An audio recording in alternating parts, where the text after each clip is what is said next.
Enfin, dernier sujet, les cryptos. Évidemment, depuis 2 mois, les cryptos, c'est la merde. Les cryptos, c'est pas folichon depuis un mois, même si depuis 2 ans, c'est formidable. Bon, j'ai pas tellement d'avis sur le Bitcoin, je vois juste un graphique qui est sur une tendance moyen terme très haussière, avec des vagues qui sont des plus bas qui sont de plus en plus hauts, donc je vois pas de raison de continuer à accompagner ce mouvement.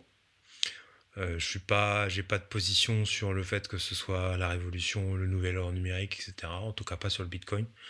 Donc j'en sais rien. Mais bon, avec une toute petite position pour m'amuser, je fais des achats et je participe à la hausse. Cela étant, cette semaine, on voit bien qu'on a pris cher et qu'on arrive sur des. Je reviens à mon point d'entrée et qu'on arrive sur des positions qui commencent à être négatives pour les dernières positions que j'ai faites à court terme. Pour autant, qu'est-ce qu'on peut dire? La tendance RSI court terme a été cassée, donc ça veut dire qu'il faut en chercher une autre. Et la hausse exponentielle, la hausse est toujours d'actualité sur une tendance de 1 ou 2 ans. Donc soit je réduis ma position ici, on attend bien vendredi de savoir. Alors on attend bien dimanche puisque la cotation du Bitcoin est en continu 24/7, donc la chandelle s'arrête dimanche soir. On arrive sur des plus bas.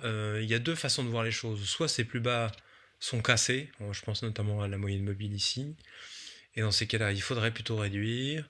Il n'y a pas vraiment, d'un point de vue pur graphique, de signe de rebond. Ça sent mauvais, contrairement aux autres.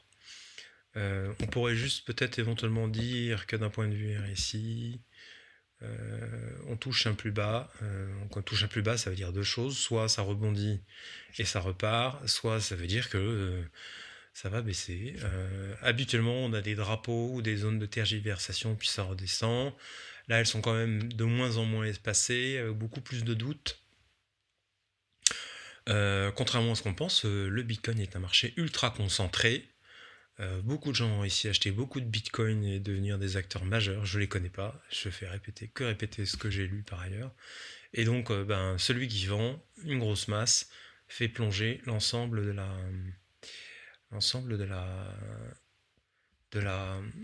du reste de la compagnie.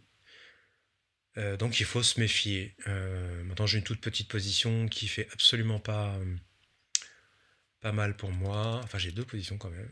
Donc voilà, je laisse jusqu'à ici là pour voir ce qui se passe et s'il faut j'allégerai.